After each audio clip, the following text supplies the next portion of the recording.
Udah ini? Udah. Oke, sekarang kita wawancara sama Raditya Dika.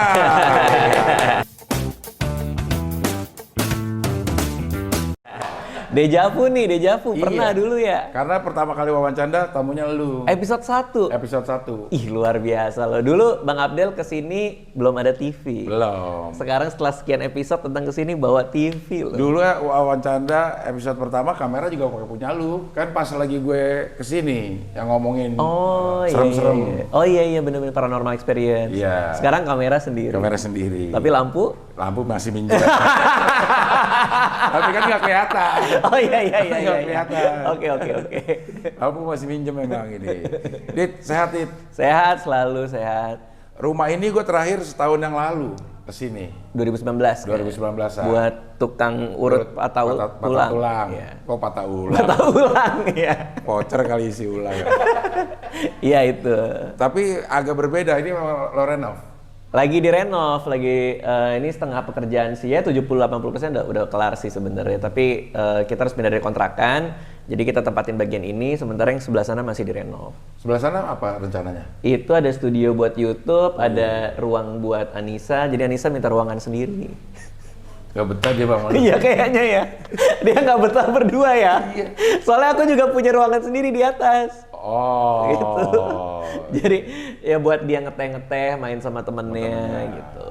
Sama Alia juga. Terus ada ruang wardrobe juga di atas. Sama yang paling kalau beda ya kalau terakhir Bang Abdel kesini itu pohon sebenarnya. Karena dulu pohonnya kan kecil. Oh iya. Sekarang kan tumbuh dong. Iya, bukan enggak dong.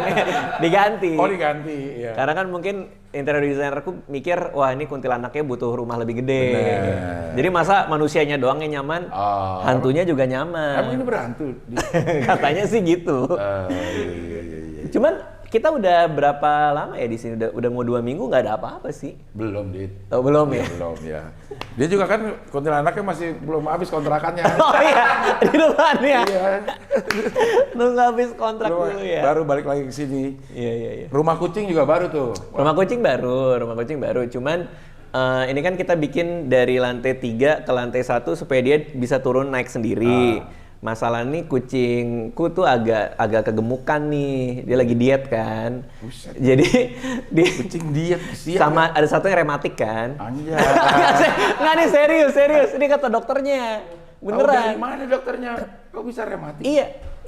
Si Kuki rematik kan? Iya bener. Jadi dokternya datang. Nih dia ngelihat Kuki yang kucingnya agak berbulu itu dia lompat kan. Dia bilang rematik nih gitu. Kalah tukang urut patah ulang. Masa dari loncatnya kucing bisa rematik? Iya, orang ada videonya. Dia lagi lihat, dia pegang, oh agak sakit juga gitu kan. Wah ini kelihatan nih, gitu. Lo masa begitu? Sampai begitu? Lo percaya? Percaya lah orang dokter, ya kan? Dokter hewannya memang ini loh, apa namanya? Selalu ke situ loh. Enggak sih, kalau yang itu enggak. Itu emang lagi ada 2 dokter hewan main ke rumah gitu, ngeliatin kucing gitu. Nah cuman memang, kan dia kan lompat nih. Pas lompat emang agak kelihatan aneh kan. Cuman dokternya tuh megang bagian belakangnya sini. Tek. Nah terus si Kuki tuh agak gitu. Lemes habis itu ya. Nah habis itu dia baru bilang nih kayaknya ada masalah gitu. Rematik kalau umur kan. Iya. Nah akhirnya ketika dipakai sama satu kucing, begitu di tengah-tengah dia jadi mager turun. Oke. Dia males turun, males naik, boker di tengah situ. Masalahnya kita nggak mikir cara bersihin si pohon dari 3 ke 1 gimana. Jadi udah ada dendeng kucing di tengah-tengah itu. Udah diambil belum? Belum. Sampai Bang Abdel datang hari ini. Udah berapa lama? 2 minggu. Waktu itu 1 ada. Terus kita akhirnya ambil diserok. Terus yang 1 lagi ternyata ada di bawahnya, ada nya lagi. Nah ini harus dari atas, jadi kayak Mission Impossible gitu dia turun. Iya, ada laser-lasernya lagi ya. Kalau kena bunyi, iya. Coba nggak lu periksain itu, tokainya nggak diperiksain ke dokter. Wah, enggak dong, ini diabetes tokainya nih gitu. enggak gitu. Iya. Emang ada berapa kucing, Dit? Kucing di sini ada 4. Ada 4 kucing. 4 kan ya? Oh 5, ada 5. 5 sampai nggak ngitung saking banyaknya. Ada 5, mereka kamarnya semua sama di satu. Di satu itu nggak berantem ya? Karena kucing itu kan misahin wilayahnya berdasarkan vertikal kan. Ke atas? Ke atas. Jadi makanya kita bikin kayak pohon sampai bawah, terus di situ juga ada pohonnya juga, pohonnya kecil juga. Jadi supaya mereka bisa misahin wilayah-wilayahnya sendiri gitu. Oh. Ada aja sih sekali dua kali nyari ribut, cuman karena terpisah kan jadi gampang ininya. Iya. Nah, waktu lo kontrak lo bawa gak tuh kucing? Bawa di kontrakan Nggak ada. kabur ya? Enggak. Karena kucing gua kabur, Dit. dia emang dibuka kali itu pintunya. Oh, kucing gua memang dilepas. Dia tuh balik makan pagi atau makan sore. Nah, begitu gue pindahin ke rumah yang baru, dia nggak mau. Dia balik ke rumah yang lama? Balik ke rumah yang lama. Itu gimana caranya supaya dia mau? Itu emang kucing luar rumah? Enggak, kucing dalam rumah? Kucing dalam rumah, cuman gue lepas aja dia mau keluar rumah sebentar, masuk lagi gitu. Oh, nggak tahu deh kalau itu. Karena kucing kan kucing rumahan ya. Emang nggak dikeluarin. Jadi nggak tahu deh kalau itu. Nah, kadang-kadang tuh kucing juga suka selingkuh tuh. Jadi iya tuh bener. Jadi dia di rumah kita tidurnya kan, dikasih makan di kita. Tapi suka tuh kadang-kadang dia keluar rumah, dia punya rumah lain yang juga suka ngasih dia makan. Jadi tuh suka selingkuh tuh kucing kayak gitu. Oh, selingkuh makanan bukan ceweknya. Oh bukan ceweknya. Kalau kucing itu suami istri nggak sih, Dit? Apa? Suami istri nggak sih? Nggak tahu. Ini dikebiri semua sih. Nggak, maksud gue kan kalau burung tuh ada yang suami istri. Lovebird. Iya, dia suami istri, memang dia tinggalnya serumah. Iya. Nah, kalau si kucing nggak tahu. Maksudnya dia habis nggak ada cincinnya sih. Nggak tahu deh kalau itu ya. Nggak tahu deh kalau ini lo cowok semua. Ini dikebiri semua. Ada cewek juga, ada cowok juga. Gitu. Karena kan kalau kata dokter yang paling sehat memang di noiter kan, emang di di fertil. Diputus. Di steril. Diputus ya salurannya. Apa sih? Diapain sih? Bang Abel mau? Enggak. Enggak, nanti aku tanya dokterku nih kalau mau. Ya kalau mau juga nggak sama dokter kucing kali. Fertilnya itu diapain sih itu? Ada yang dipampet kan katanya. Kalau yang cowok, ini nggak tahu ya, ini takut salah juga gue ya. Ada yang dikeluarin dari itunya. Jadi diapain sih kalau di sterilin yang kucing cowok? Pelernya ya? Apa sih? Bijinya? Kucing cowok titiknya itu ada duri. Jadi durinya yang dibuang. Oh, duri yang dibuang. Titiknya ada durinya dibuang, kayak makan ikan. Tapi birahi nggak? Nah ini, kalau misalnya kita sterilnya setelah dia sudah birahi, ada kemungkinan akan birahi terus walaupun tidak bisa ngapa-ngapain. Jadi karena udah terlanjur otaknya ke program nih, oh gue harus birahi gitu. Padahal emang udah nggak bisa. Jadi memang idealnya itu di steril ya sebelum dia birahi sebenarnya. Oh, ya gue juga udah telat dong udah birahi terus. Nggak bisa keluarin duri ya? Nggak bisa ya, durinya juga udah nggak ada. Dit, gimana punya anak dua, Dit? Hah? Lo kan nggak suka anak kecil. Emang seneng beranak ya mau bilang gitu. Lo kan nggak suka anak kecil, Dit? Iya, dulunya aku nggak suka anak kecil, betul ya. Tiba-tiba kok cepet banget gitu. Sekarang kan dulu nggak suka anak kecil. Iya. Sekarang suka anak kecil. Tapi? Asal anak sendiri. Anak kecil orang lain masih enggak. Masih enggak ya? Enggak sih, cuman lebih bisa punya ini sih, bisa menempatkan diri sebagai orang tua gitu loh. Jadi kadang kalau misalnya dulu ngelihat ada anak kecil nangis nih kayak, oh ini pusing banget, repot banget gitu. Nah karena kita udah punya anak kan sekarang ngeliat anak kecil nangis ya kita paham lah perasaan orang tuanya kayak gimana gitu. Jadi emang agak beda di sana gitu. Kenapa berubah ya karena punya anak sendiri ya, gimana ya, nggak tahu juga sih, bingung juga ngungkapinnya ya.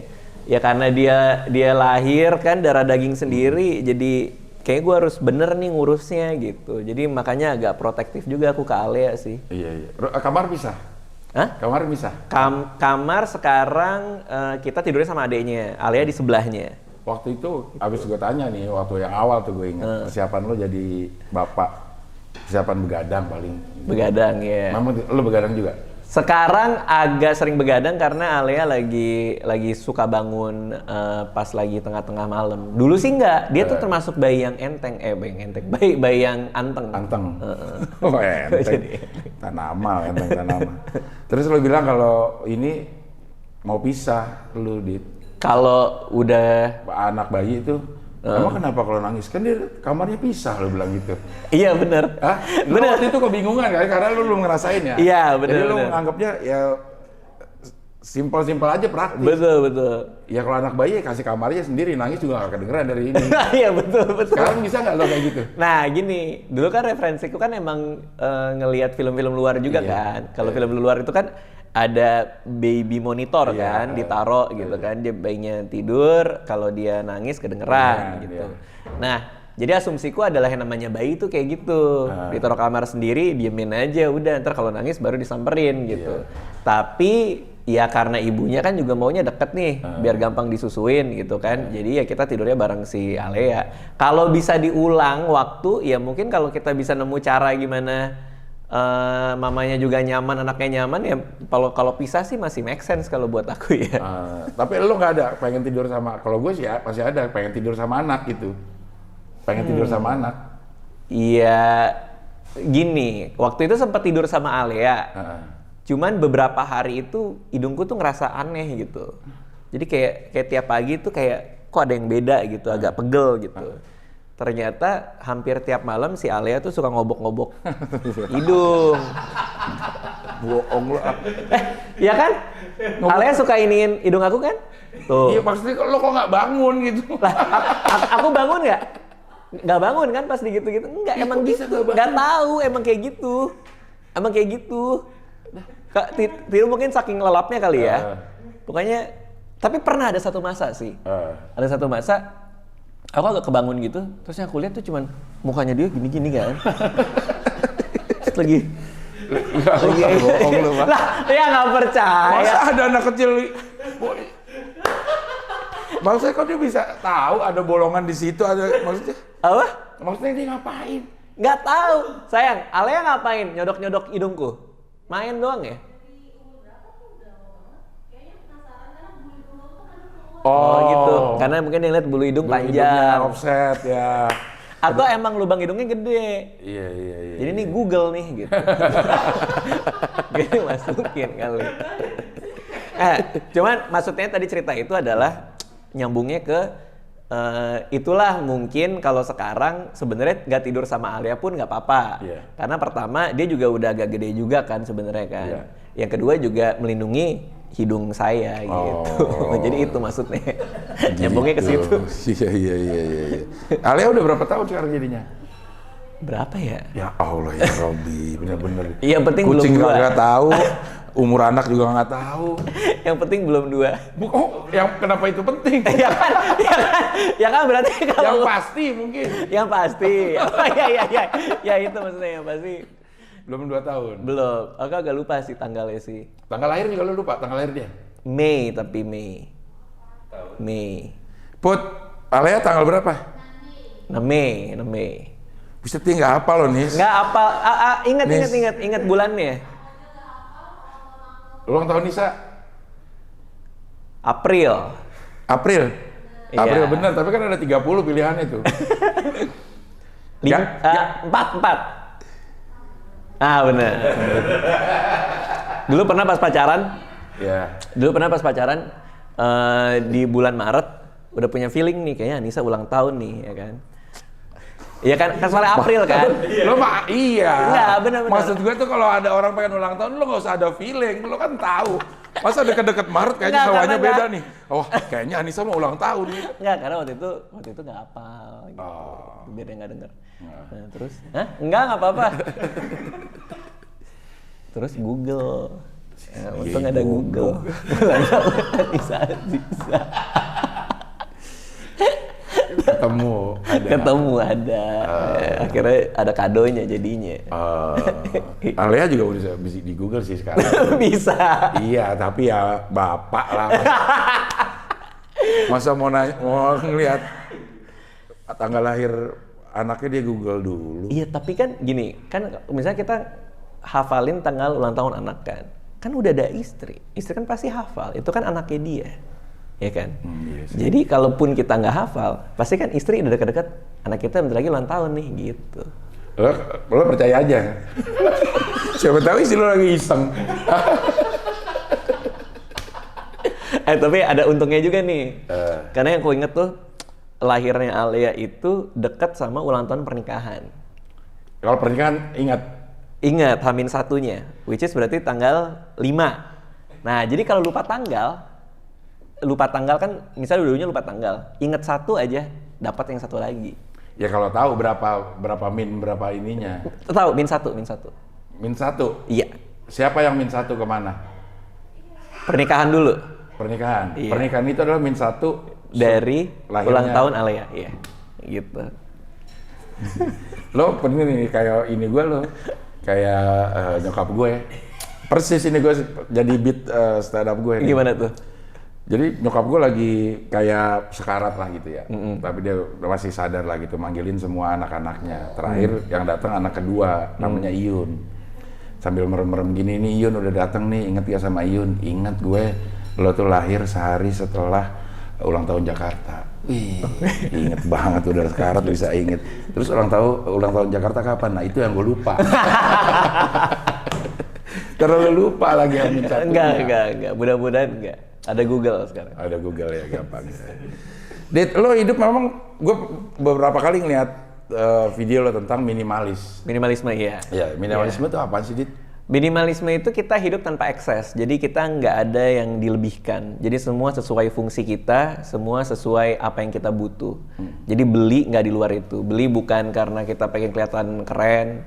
Beli bukan karena tetangga itu punya mobil baru, kita jadi pengen punya juga gitu. Tapi kita punya barang karena kita tahu fungsinya itu sesuai sama yang kita butuh. Gitu. Termasuk perabotan rumah? Iya, termasuk rumah kan. Makanya pas aku bikin video rumah kan banyak yang nanya juga. Lu katanya minimalis bang, kok rumah lu gede gitu? Ya minimalis kan bukan berarti kita tidurnya di garasi ya. Iya. Cuman maksudnya rumah ini melengkapi semua fungsi dan kebutuhan dasar yang aku butuh gitu. Ya kamar buat anak ada satu-satu gitu, dapur ada. Nah kan tergantung orangnya. Ada orang yang merasa cukup dengan ya anak gua 2, kamar di rumah 2, ya nggak apa-apa terserah gitu. Coba buat aku kan kebutuhanku secara fungsi dan alhamdulillah rezekinya juga ya untuk punya rumah yang seperti ini gitu. Jadi yang paling penting sih itu, termasuk perabotan rumah. Kemarin kita lumayan debat cukup panjang dan belum ada solusinya juga adalah persoalan foto keluarga tuh perlu nggak dipasang di dinding. Nah ini belum ada nih. Belum ada.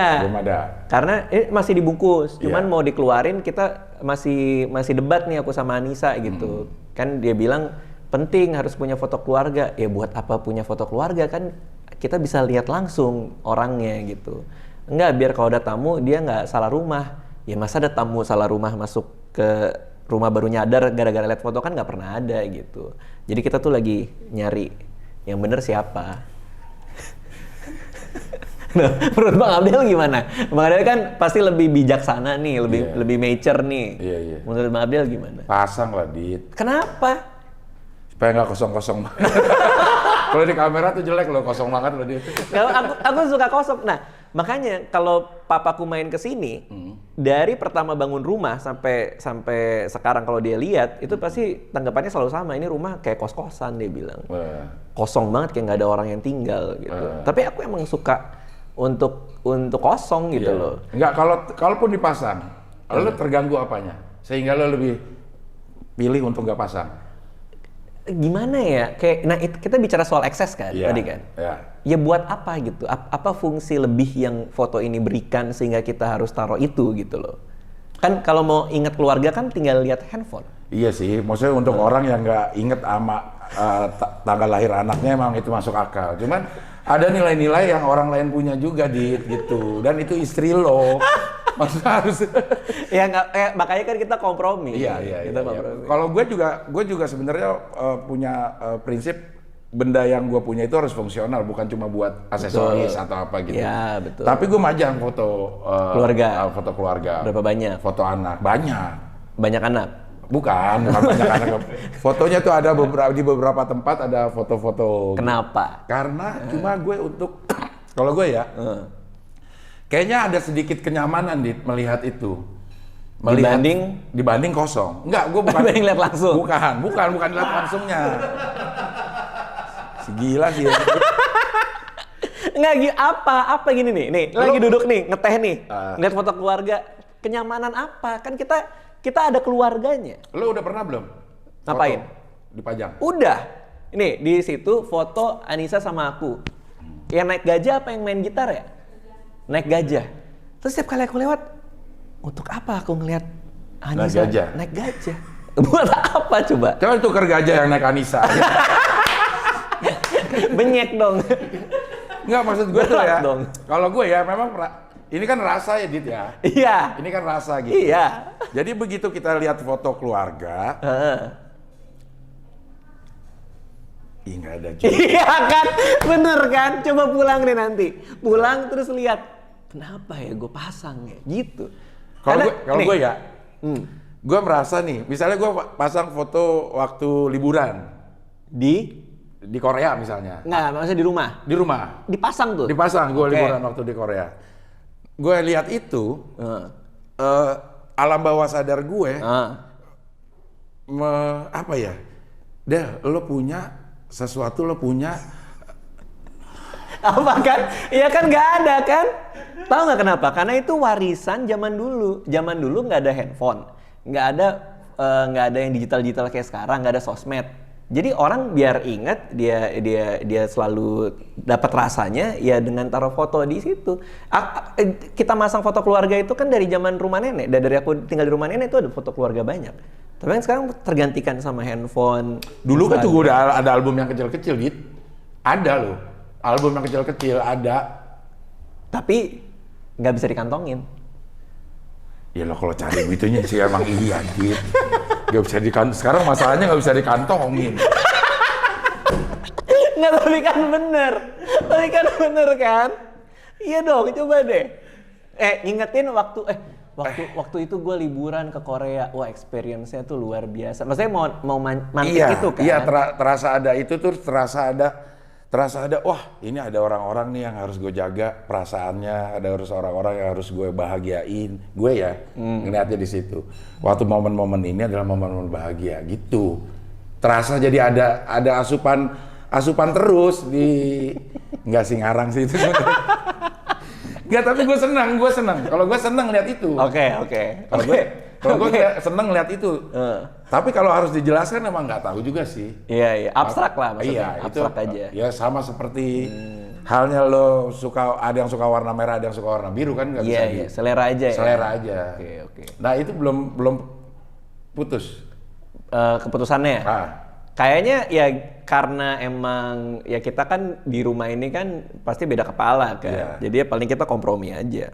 Jadinya gimana tuh? Jadinya dipajang aja, cuman ya nggak ada fotonya. dipajang aja tapi keluarganya Bang Abdel di Korea. Biar pas gua lihat senengnya Bang Abdel di Korea gitu, jadi ada rasa. Ada rasa ya. Ada rasa di situ. Gua harus lindungi keluarga dia. Iya. Enggak sih, tapi pasti dipajang lah. Cuman belum tahu yang apa gitu. Emang lo dibikin foto keluarga? Kita udah punya foto keluarga belum sih? Belum pernah. Yang berempat, yang bertiga udah ada? Bertiga belum. Bertiga sama Alia? Belum. Foto keluarga yang proper kan? Iya. Belum. IG story banyak. Iya. Tapi foto keluarga belum. Iya. Karena kan lagi pandemi juga. Iya sih, alasannya selalu ada. Iya. Alasan aja ada ini sih ya. Setiap hari ketemu orang begini nih, slow. Apa dia bilang? Tiap hari begini dah katanya. Ya gitu sih paling ya. Iya. Jadi memang lo meminimalisir mungkin sesuatu yang nggak ada fungsinya. Iya, dan patokannya biasanya kalau 3 bulan barang itu nggak dipegang, mendingan disisihkan gitu. Baju, nah karena kan kita konteksnya kerja ya. Yeah. Jadi beberapa disiapin Anissa juga. Aku tuh termasuk yang jarang beli baju, celana, sepatu gitu. Jadi Anissa tuh kadang-kadang suka kayak, kamu lama banget nggak beli celana baru, jadi makanya yang beliin gitu. Cuma kalau aku pribadi nggak suka belanja. Kayak di depan situ pas Bang Abdel masuk itu ada sofa sebenarnya. Cuman 3 bulan udah nggak dipegang, sofanya dikeluarin. Jadi makanya kelihatan di rumah kok kayak kosong banget karena cuman yang 3 bulan kita pakai yang kita taruh di sini gitu. ada timernya tuh? Enggak juga tahu sih. dari mana itu 3 bulan gitu? Iya feeling-feelingan aja. Feeling juga kayak tanggal lahir ya. Iya. Alia. Alia. Belum, ya yang penting belum 2 tahun lah itu anaknya. Iya. Tapi udah bisa lari lah sekarang. udah bisa lari-lari. Dit, ya. Ini lo tuh kalau gue lihat ya, maksudnya di karir ya, lo itu kebalikan sama radio. Radio. Artinya radio tuh pendengarnya tuh ganti-ganti sesuai umurnya. Oke. Misalnya Prambors dia 16 sampai 20 misalnya ya. Begitu yang 20 udah lewat, dia cari radio yang lain. Hard rock atau apa gitu ya. Prambors tetap dengan dengan formatnya. Kalau lo gue lihat, lo justru yang berubah ngikutin pasar lo. Oke. Ya dari yang lo omongin lah, cintaan, ABG sekarang keuangan. Sekarang keuangan. Itu memang lo sengaja tuh. Karena kalau patokan gue ya Bang Abdel, kalau kita mau berkarir atau berkarya lah di sosial media ya, termasuk YouTube apa segala macam, yang kita hadirkan kan diri kita sendiri. Sehingga yang paling penting buat orang itu adalah kalau kita jujur, kalau kita genuine, kalau kita tulus. Nah, aku berusaha untuk jujur dan tulus aja. Dalam artian, gua kok ngerasa makin gua tua banyak banget hal yang nggak penting yang gua habiskan dalam hidup gue. Gua mau minimalis, aku cerita. Nah, kebetulan mungkin karena umurnya kegelisahannya sama, jadi ngikut tuh.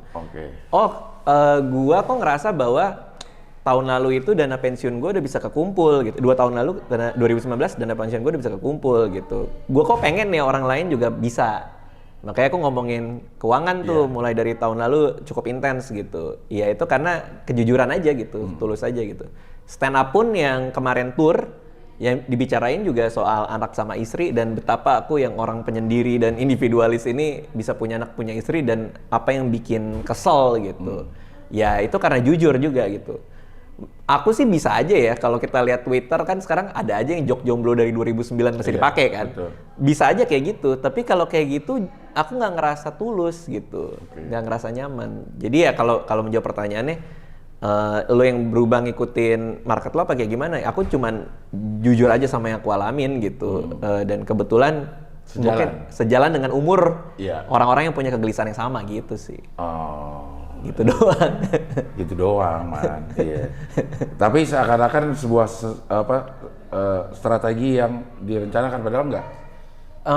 Nah, kalau strategi kayaknya enggak ya. Maksudnya dalam artian, apakah aku mikirin tahun ini mau ngomongin ini, tahun depan ngomongin itu enggak. Tapi aku mikirin gini, gue mau bikin video nih, yang kayak gimana ya, yang lagi gue rasain gitu, yang jujur dengan diri gue gitu. Kebetulan itu yang keluar. Nah emang pas banget, seolah-olah memang terlihat kayak seakan-akan karirnya jadi punya extension lagi nih. Contohnya misalnya kayak kemarin kan ngomongin keuangan. Jadi banyak brand keuangan kan yang support kan, sponsorin apa segala macam. Nah kemarin juga ada teman yang bilang, lo pinter juga ya nyari peluang ya. Ketika orang lagi pada mulai investasi lo ngomongin itu sehingga brand-brand pada masuk. Ya nggak gitu juga sebenarnya gitu. Memang kebetulan aja pas lagi ngomongin itu situasi Indonesia tuh banyak lagi pengen investasi juga gitu. Jadi emang nggak dipikirin segitunya sih sebenarnya. Iya. Tapi didukung oleh semesta. Iya. Kebetulan ya. Kebetulan ya. Termasuk lo bikin kelas nulis. Karena lo itu buat siapa ininya? Kelas nulis. Kelas ini apa namanya, targetnya? Kalau lo bikin itu, bayangan lo tuh target yang ikut apa? Ya orang-orang yang mau nulis ya, which is ya nggak tahu deh. Kemarin pas bikin yang kelas nulis itu yang SMA ada mungkin 1524 kali, apa 1824 lah segitu ya. Tapi kenapa aku bikin itu kan? Nah ini lagi nih, banyak juga orang yang bilang. Lo kok kayaknya bikin sesuatu yang baru terus gitu. Kayak kemarin tuh ada komedi tanpa ketemu yang which is Bang Abdel juga sempat ikut. Terus bacain cerpen online waktu itu. Terus mindahin keluarga ke Sims 4 yang kayak gitu-gitulah. Itu dari mana gitu. Nah, aku justru suka kalau lagi punya banyak keterbatasan kayak tahun lalu gitu loh. Maksudnya ya pasti COVID situasi yang menyeramkan ya. Cuman buat aku itu jadi kayak semacam challenge gitu. Gue bisa bikin apa di tengah semua keterbatasan ini gitu. Which is yang lahir yang komedi tanpa ketemu dan lain-lain gitu. Nah jadi salah satunya adalah yang cerpen. Aku bacain cerpen. Nah bacain cerpen online ternyata juga rame. Ya di saat itu mungkin banyak banget yang pengen belajar tekniknya. Bikinlah sih kelas menulis tadi. Gitu doang sih gitu. Oh jadi beruntunnya itu ya karena kebetulan dari awal.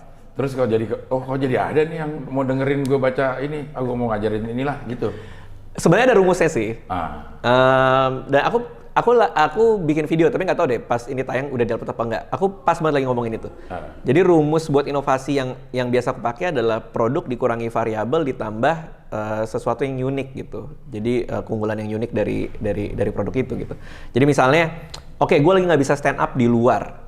Gua bisa bikin apa? Oh, kalau stand up dikurangi penonton, tapi ditambah fitur yang lebih baik atau lebih unik atau lebih unggul, kayak misalnya semua subtitle kan jalan terus tuh. Yeah. Itu mungkin jadi sebuah inovasi yang menarik, which is itu yang terjadi gitu loh. Yeah. Oh, cerpen apa? Oh, kalau misalnya gua punya waktu bikin cerpen, nggak punya waktu bikin buku, gua bikin cerpen aja. Tapi apa plusnya ya? Oh, plusnya gua bacain gitu. Jadi rumusnya sih itu aja gitu. Oh, ya gitu kalau mau berinovasi. Iya, harus dikurangin variabel. Tapi apa produknya belum ada, pernah mau dikurangin gitu. Nah kalau ngeliat di situasi kayak begini stand up dah. Stand up, ayo. Menurut lo gimana ini perkembangannya nih? Kalau apalagi kita lagi di Suci ya. Iya. Lo ngeliat gimana perkembangannya? Perkembangan secara komunitasnya atau industrinya? Industrinya. Iya, kalau buat aku agak susah gitu. Sama kayak kebetulan aku juga main di film kan, di industri film. Di film juga susah gitu, karena eksibitornya tempat untuk menayangkan filmnya aja juga orang nggak ada yang datang gitu kan, dikit banget yang datang walaupun udah buka lagi gitu. Sama stand up juga kayak gitu, tempat-tempat yang buat manggungnya mana yang buka dan rame gitu. Kalaupun buka juga pasti kan ada keterbatasan. Jadi buat aku ini survival mode aja sih sekarang gitu. Dan kalau buat teman-teman stand up comedian lain ya mungkin saatnya buat nyari cara gitu, gimana caranya supaya bisa survive tanpa harus manggung gitu. Ya mau nggak mau gitu loh. Ada nggak tuh menurut lo? Bakal ada nggak caranya? Kan hidup stand up itu dari panggung. Kalau kita 9 bulan ini nggak ada orang yang baru terjun ke dunia stand up terus bisa gitu. 9 bulan kan kayaknya kalau dalam kondisi yang biasa ada beberapa nama yang baru muncul lagi tuh di anak-anak baru karena dia sering open mic gitu. Apalagi kalau ada kompetisi kan? Betul. Biasanya kan suka muncul tuh yang baru-baru. Kalau buat aku karena kondisinya kayak gini ya mau nggak mau kita harus cari sesuatu yang lain gitu. Gini. Contohnya tahun lalu itu Bintang Emon naik banget kan. Bener. Gara-gara dia monolog DPO itu kan di Instagram gitu. Itu kan semua beberapa kaidah-kaidah stand up yang dia pakai. Setup punchline, ngomong sendiri dan lain-lain gitu. Nah, bahwa kita punya teman-teman yang cukup punya keinginan untuk kayak gue coba deh dengan ilmu stand up ini gue bikin apa supaya gue tetap survive gitu misalnya. Ya, contohnya kayak Bintang. Aku rasa sih perlu banyak yang mulai mikir ke arah sana. Walaupun mungkin kayak kita punya kompetisi Suci kan kita dalam tanda kutip kita paksa lah. Iya. Maksudnya ya nggak ada penonton apa segala macam dan sebenarnya juga tetap jalan. Kemarin kita ngejuri aja kita ketawa-ketawa juga gitu. Iya. Bisa aja gitu. Cuman ya apa perlu digituin? Maksudnya sesederhana stand up digital atau ada cara lain nih kayak si Bintang Emon bikin gitu. Atau mungkin kayak kita bikin yang Bang Abdel juga ikut yang which is komedi tanpa ketemu. Itu kan juga stand up tapi suara doang gitu. Nah, ini kesempatan buat teman-teman komika untuk nyari inovasi di tengah-tengah semua kesulitan ini gitu. Yang kalah biasanya adalah yang cuman nyalahin keadaan. Yang cuman kayak gara-gara COVID gue nggak manggung ya udahlah gue emang kayak gini kerjaan gue emang stand up nggak ada masa depan gitu misalnya ya itu kan kalah berarti kan tapi kita harus nyari terus untuk yang baru maksud gue mungkin nggak ada orang-orang baru gitu yang masuk ke stand up itu termasuk yang melahirkan banyak SDM gitu dibanding pemain sinetron dibanding penyanyi gitu dia lebih cepat karena memang waktu itu fasilitasnya ada. Sekarang kalau nggak ada menurut gue kayak di Suci kan orang-orang yang udah pernah kita dengar semua. Iya. Nah makanya ini kalau kita bicara akan ada orang nggak yang muncul bener-bener dari stand up, ya kan? Berarti kan komunitasnya harus tetap jalan, manggungnya harus tetap jalan dan rutin kan? Iya. Ya itu yang kita nggak bisa punya sekarang gitu. Iya. Nah buat aku ya pasti akan ngejawab pertanyaan itu dengan agak sulit untuk punya talent yang baru. Talent yang baru ya. Kalau mau bilang mustahil ya nanti tiba-tiba ada kan salah juga ya. Cuman ya agak sulit lah pastilah. Sekarang aja mau open mic mau gimana? Bang Abdel terakhir open mic kapan? Aduh udah lama banget emang nggak pernah open mic. Emang nggak pernah open mic juga iya. Aku juga sih. Tapi maksudnya dulu kan aku masih suka main ke Ketawa Comedy Club kan. Ini aja walaupun dibuka aku masih nggak berani gitu. Si Ketawa? Ke Ketawa iya. Gitu jadi emang kita nggak punya tempat di mana kita bisa showcase ini ada stand up comedy terus yang baru-baru pada nyobain kan yang paling penting kan itu kan mereka nyobain manggung kan ya nggak tahu gitu emang nggak ada saat ini gitu ya kalaupun ada kayak tadi dengan semua keterbatasan tadi gitu. Iya.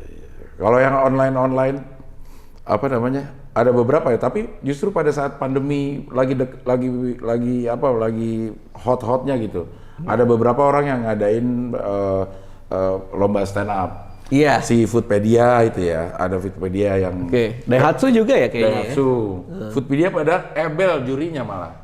Ebel jurinya. Tapi begitu bagus ya itu promonya rame jadinya, Dit. Ebelnya gimana? Ebel tetap jadi juri. Iya maksudnya gitu. Iya, masih gitu.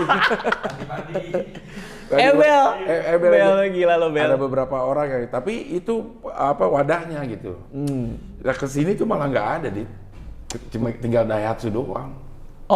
Tapi itu kan tahun lalu kan? Iya. Oh iya, mungkin kita kasih waktu aja. Maksudnya kan kompetisi sekarang yang lagi jalan yang kita juriin juga kan, Suci 1X kan. Ya sekarang juga masih Januari, kita nggak tahu nanti ke depan bakal ada kompetisi lagi apa enggak gitu. Tapi bahwa itu hidup dan ada kan dengan semua keterbatasan tadi kan, bahwa ada Daihatsu dan lain-lain kan juga bisa bilang bahwa ini emang jalan gitu sih. Iya. Kalau si Panji menurut gua adalah salah satu orang yang paling siap dengan keadaan pandemi yang kayak mau nggak mau ya. Iya. Dan dia banyak sekali cabang-cabangnya yang lagi dijalanin sekarang. Betul. Yang jalan yang mana juga masih belum tahu dia kan. Iya betul. Maksudnya kalau cuma Panji yang begitu, kayaknya perkembangan stand up gimana ya?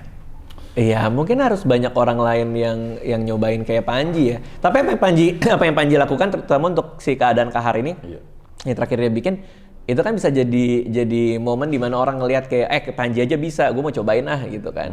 Nah tapi kalau aku pribadi, aku nggak akan ngelakuin itu kalau aku pribadi ya. Karena? Dimana stand up dan nge-zoom gitu. Karena pertama feel-nya beda kalau buat aku ya.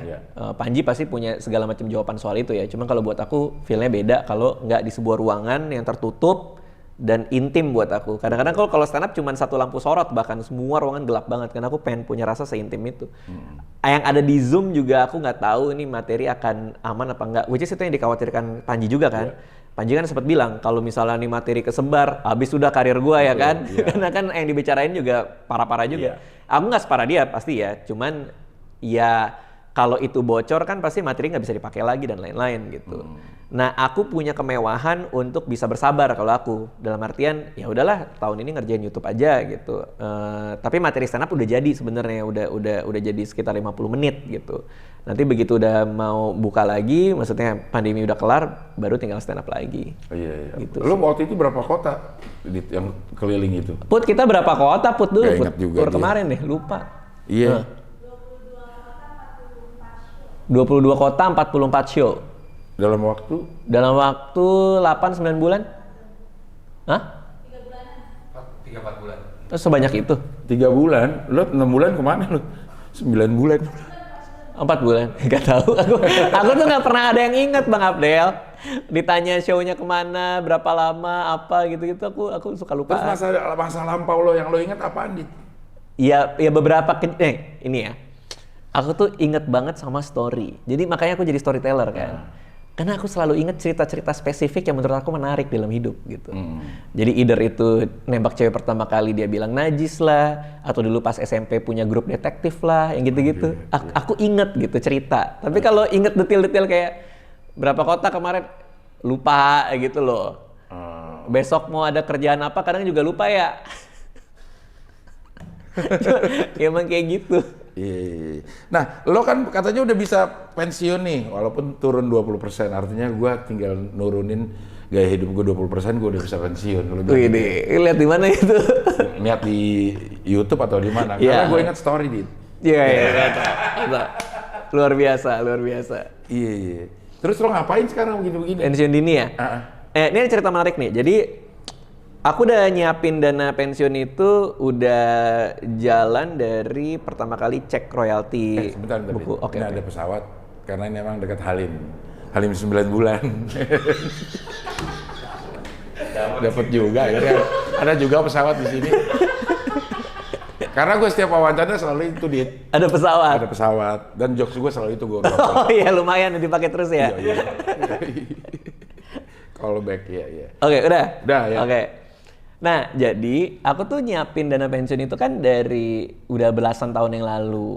2019 tuh udah kekumpul, udah happy banget. Pandemi dong, COVID kan.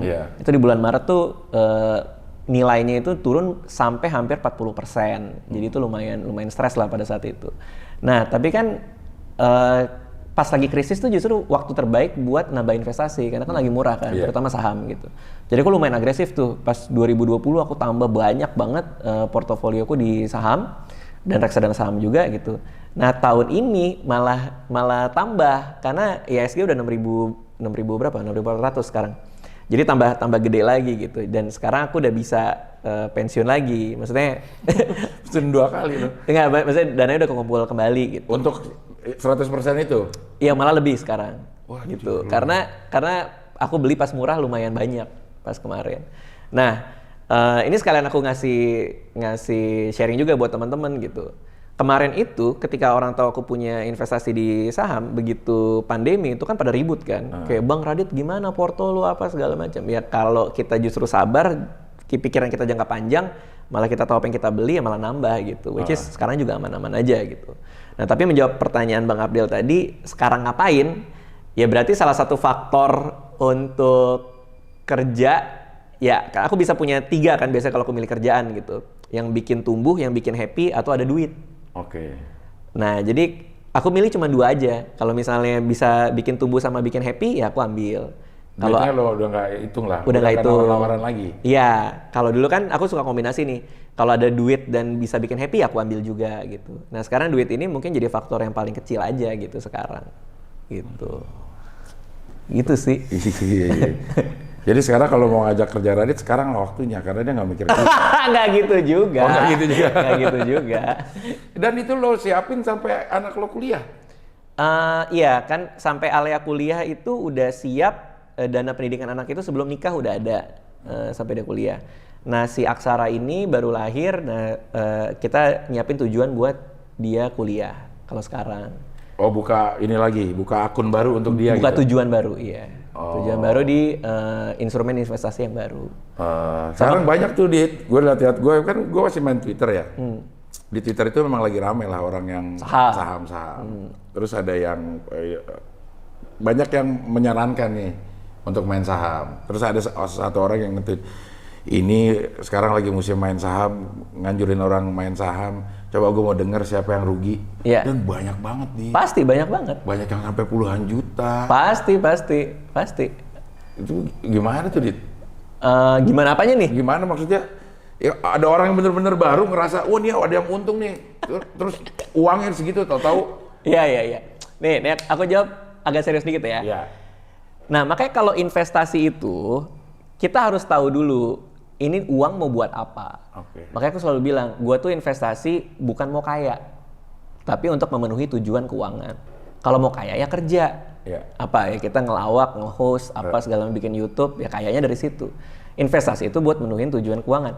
Kalau tujuannya jangka panjang banget, di atas 5-10 tahun, ya di saham. Kenapa? Karena kalau kita lihat saham hari ini kan kadang naik, suka berita tuh, turun lagi, naik, turun lagi. Tapi in the long term, dia pasti naik turun akan rata-rata naik. Okay. Karena ekonomi kan semua pasti naik. Jalan tol lebih banyak, pasti menara BTS pasti akan lebih banyak. Bank konsumernya lebih banyak, konsumennya lebih banyak, dan lain-lain. Ya pasti kalau jangka panjang, jadi fokusnya di jangka panjang. Makanya aku nggak pernah bagi portofolioku tuh, aku nggak pernah kasih tahu nih, gue hari ini untung sekian, aku nggak pernah. Karena takutnya sinyal yang orang lihat adalah, oh gue bisa nih jangka pendek jadi kaya gitu. Nah jadi kalau buat, mungkin Bang Abdel kan ngelihat kayak, ih ternyata menyeramkan ya gitu. Nggak menyeramkan asal kita tahu apa yang kita beli. Dan kita tahu ini buat jangka panjang. Gitu sih sebenarnya. Iya. Gue ingat waktu Suca awal kali. Di akhir-akhir tahun tuh. Lo lagi ngedumel sendiri nih. Gue dengerin di SMP. Wah asik gue 20% naik tahun ini. Sampai 20%, Dit. Sampai lah. Investasi 20%. Sampai lah. Sampai. Asal kita tahu apa yang kita beli dan hitungan kita masuk, ya pasti ada yang nyampe 20%. Ini salah satu contoh ya. Aduh, ini makanya aku agak hati-hati nih kalau cerita yang kayak gini-gini. Sekali lagi ya, investasi kita harus tahu apa yang kita beli ya. Cuman ya kebetulan kan aku punya adik juga nih. Contohnya adikku aja deh. Adikku aja dia salah satu emiten yang dia pegang, saham yang dia pegang itu ada 110% naiknya. Setahun? Berapa bulan bahkan, 110%. Karena memang tapi kan belum selesai setahun ya, kita hitungannya setahun ya? Iya. 110%, misalnya dalam waktu 3 bulan. Tapi itu ada kemungkinan untuk? Ada banget. Ada banget. Ya pokoknya sampai titik ini dia udah 110%. Sampai kemarin dia cerita ke aku dia udah 110%. Banyak banget. Karena dia tepat milihnya dan kebetulan dapat sentimen yang positif.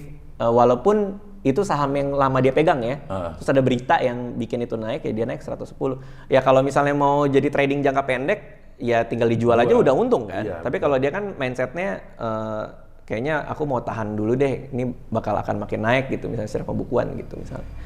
Ya gitu. Jadi tapi ya itu jangan tergiur juga ya. Ini gue cerita kayak gini nanti orang kayak aku akan masuk saham karena aku tahu bisa naik 110%. Ya bisa naik 110%. Tapi kalau lo milih saham yang salah juga karena ikut-ikutan orang, lo belinya salah, bisa minus 50%, minus 70% gitu. Nah itu yang di replyan itu banyak yang bilang minusnya seperti itu.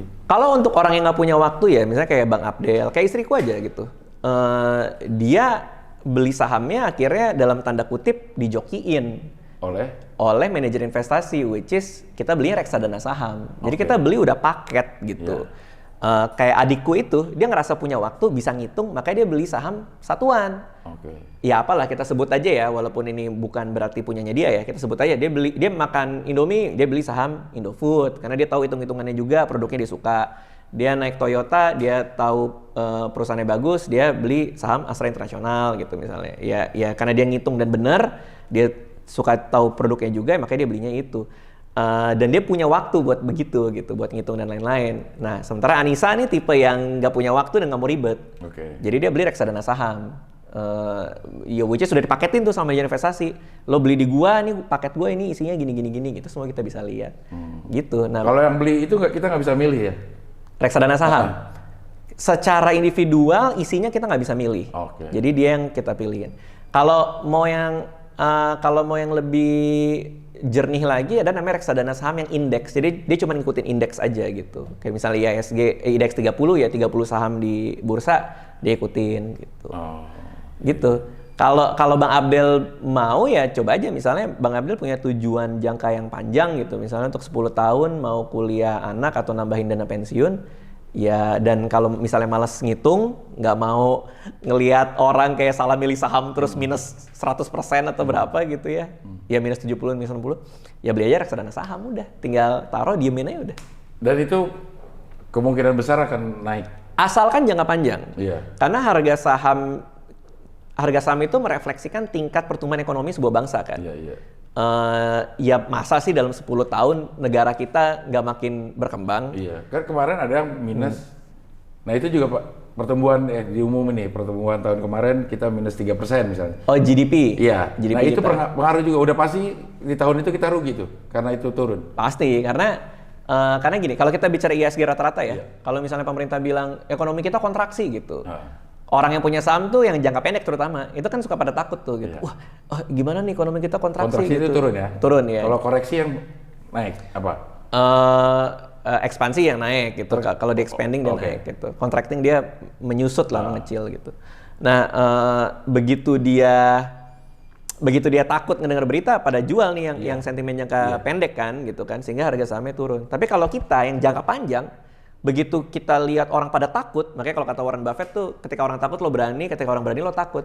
Kayak kemarin nih, pas corona kan pada takut kan, pada ngeluarin duit dari saham semua. Ya aku tahu karena ini buat jangka panjang, virus ini gimana pun caranya, cepat atau lambat, pasti kita bisa sebagai beradaptasi lah ya. Iya, sebagai sebuah peradaban kita akan beradaptasi ya. Aku langsung, wah itu selama setahun itu aku lumayan agresif tuh beli saham pas lagi murah banget. Dan itu murahnya emang ampun-ampunan sih gitu. Sekarang udah mulai normal lagi, jadi berkali-kali lipat baliknya. Gitu. Bisa aja emang ya. Kok bisa aja? Cuma kan ya kebetulan aku banyak baca dan udah lama Bang Abdel. Iya. Udah dari belasan tahun lalu. Udah belasan tahun lalu udah mulai investasi saham. Dan lo lakukan sendiri, bukan lewat si reksadana saham itu? Oh enggak, jadi emang bertahap. Jadi enggak, makanya ini buat yang nonton juga jangan ujuk-ujuk di saham individual gitu. Kalau misalnya mau belajar mungkin bisa dari reksadana yang paling rendah resikonya tapi paling kecil keuntungannya, yaitu reksadana pasar uang. Habis itu naik lagi di reksadana pendapat tetap, isinya surat utang tuh, surat utang negara, surat utang perusahaan. Baru kalau udah resiko udah agak tinggi ya mungkin reksadana saham. Oh, saham itu resiko tinggi? Resiko tinggi. Tapi untung tinggi? Untung tinggi. Nah kan berarti gimana cara menurunkan resiko? Ya dengan memperpanjang time frame-nya kan. Semakin kita lama kita tahan, ya seharusnya akan semakin bisa dapat return gitu. Iya. Itu keluar dari orang yang nggak inget tanggal lahir anaknya, tapi dia inget detil gimana caranya untung di saham. Kacau dah. Tapi jangan bilang main saham loh. Maksudnya ini kan yang nonton mungkin juga masih pemula ya. Iya. Yang bener tuh investasi saham. Investasi saham. Karena apa namanya kata itu juga mempengaruhi ya. Iya, ntar kalau kita bilang gue pengen main saham, main tuh ada unsur spekulasi tuh. Iya. Main tuh kayak gue pengen nyoba gitu. Iya, itu nanti jatuhnya malah spekulasi, kita nggak tahu apa yang kita beli. Nah, aku pernah bikin video juga, aku menyarankan kalau emang baru pertama kali mulai, banyak saham bagus kok bisa dibeli 100.000, 500.000 juga ada. Coba aja gitu. Anggap aja itu uang buat bayar workshop ya. Iya. Coba aja gitu. Kalau naik turun kan bisa kita lihat sendiri. Nah, tapi kalau duitnya makin banyak yang ditaruh, ya pengetahuannya harus makin banyak. Atau kalau sekali lagi malas begituan, ya reksadana saham aja. Asalkan jangka panjang. Itu di setiap bank ada ya financial planner-nya? Atau? Kalau financial planner beda lagi. Tapi kalau mau beli reksadana, ya di mana-mana udah bisa sih gitu. Termasuk kalau aplikasi yang lagi kerja bareng aku kan juga ada tuh, bisa dilihat juga. Apa namanya? Bibit aku. Kalau reksadana ya? Iya, reksadana. Jadi nggak usah pakai financial planner juga? Tergantung kebutuhannya. Kalau emang butuh banget di plan, ya pakai financial planner. Aku dulu pakai financial planner. Gue juga pakai. Oh, sekarang? Dulu. Oh, dulu. Jadi ada ada sejumlah dana yang gue store setiap bulannya nih. Dia yang akan ini, bener gak sih tuh? Dia yang akan milihin lari ke sini, tabungan ini beli reksadana saham juga sih kalau nggak salah. Tapi buat jangka panjang kan? Jangka panjang. Misalnya Bang Abdel, gue mau kuliah anak 15 tahun lagi, reksadana saham. Iya, dia pilihin. Tapi di tengah-tengah juga dia bilang akan berubah. Yang tadi bisa nggak sih itu, Dit? Bisa. Bukan yang ini nih yang akhirnya yang dibeli karena ini nggak bagus nih. Dia pindah ke saham yang ini. Itu bener gak sih? Saham apa reksadana saham nih? Pokoknya yang ada bedanya apa tuh? Beda. Kalau reksadana saham kan udah dipaketin. Oh, paket. Kita beli udah sepaket nih. Kayak kita ke KFC kan udah paket kan. Tapi kalau saham kan kita milih sendiri. Karena gue ada laporannya per cross-roader itu apa? Oh, itu manajer investasi, which is reksadana. Oh, reksadana. Nah, gue gitu-gituan tuh. Iya, reksadana nggak apa-apa. Iya. Asal jangka panjang ya? Kalau saham ya, reksadana saham jangka panjang. Tapi kan reksadana ada macam-macam. Oh. Gitu. Gue ngerti dah, gila pusing ya. Enggak, ini kok gampang. Beneran gampang. Asal belajar sebulan cukup gak tuh untuk mengetahui basicnya? Cukup, kayak temennya Nisa tuh kemarin minta diajarin, kita teleponan dari jam 11 malam sampai jam 2 pagi ngomongin itu, besoknya dia ikutan, sekarang udah mahir sendiri. Oh, cepet. Cepet banget. Kalau kita ngomongin reksadana cepet banget, karena kita cuma tinggal cara milihnya kayak gimana, tergantung tujuannya apa, udah cepet lah sekarang. Kecuali kalau saham individual, beli kalau sekarang orang mamerin portofolio isinya saham individual kan. Yeah. Ini gua naik nih saham Yuda Keling kan, Yudamologi kan. Iya, Yudamologi ya. Iya, jangan sampai kayak Yuda lah ya. Orang gua kan sampai komen emoticon nangis gitu kan, ketawa nangis gitu. Dia bilang, gue belajar dari video lo bang gitu. Mana gue ngajarin trading jangka pendek kayak gitu, orang semua investasi. Terus dia bilang, tadinya mau investasi tapi akhirnya jatuhnya malah jangka pendek. Dia bilang gitu. Itu beresiko ya itu ya? Bukan berarti nggak bisa nambah pundi-pundi, tapi itu beresiko banget. Orang yang kaya dari trading tuh banyak banget. Dan trading itu artinya jual beli saham dalam waktu cepat ya. Yeah. Banyak banget, tapi kalau aku itu nggak sesuai dengan profil resikoku karena aku nggak punya waktu buat melakukan itu dan aku lebih nyaman untuk beli sesuatu, tahan lama, tahu-tahu gede gitu. Sebenarnya segampang apa ya? Misalnya Bang Abdel punya program sama Mama Dedeh ya, waktu itu diajakin tahun berapa? 2007. Waktu itu penontonnya nggak sebanyak itu dong. Benar. Tapi karena Bang Abdel tahu ini punya potensi nih, Mama Dedeh bagus, gue tahu budgetingnya kayak gimana, program ini pasti 10 tahun akan oke. Gue taruh duit deh di sini, sama kayak gitu. Nggak taunya Mama Dedeh dalam 10 tahun meledak mana-mana kan, gitu. Berarti kan keuntungannya berkali-kali lipat dari hasil jualan iklan lah, apalah segala macam gitu. Jadi sebenarnya logikanya sesederhana itu. Aku milih perusahaan yang aku tahu dalam 10 tahun ini akan bertumbuh dan baik, masih tetap ada, berkembang. Ya aku beli sahamnya gitu doang. Oh iya. Pada beli, udah lu ngerti nggak? Nggak ngerti loh ya. Celengan. 100.000 bisa juga. 100.000 udah bisa. Bisa. Ya? 100.000, 500.000, iya. Dia udah berapa menit? Anjay, nggak berasa ya. Ntar gue mau ini deh belajar saham ini, tapi duitnya diadain dulu. Duit itu memang disisihkan untuk itu tanpa mengganggu. Kan kadang-kadang ada orang yang pakai duit operasional untuk melakukan. Apalagi ngutang, aduh astaga. Ngutang buat saham tuh lagi rame tuh. Iya. Ngutang jangan lah. Jadi itu memang duit yang khusus setelah operasional hidup lo tercukupi, ini ada uang yang buat diinvestasikan. Ya Pasti. udah, kita operasional hidup kita dulu ya. Ya. Oke Radit, terima kasih. Siap. Sudah ngobrol-ngobrol 1 jam ya ternyata. Sehat terus mudah-mudahan. Salam buat Nisa, Iya. dan Aksara. Siap. Oke Bang Abdel. Oke, kita ketemu lagi di wawancara dengan tamu berikutnya.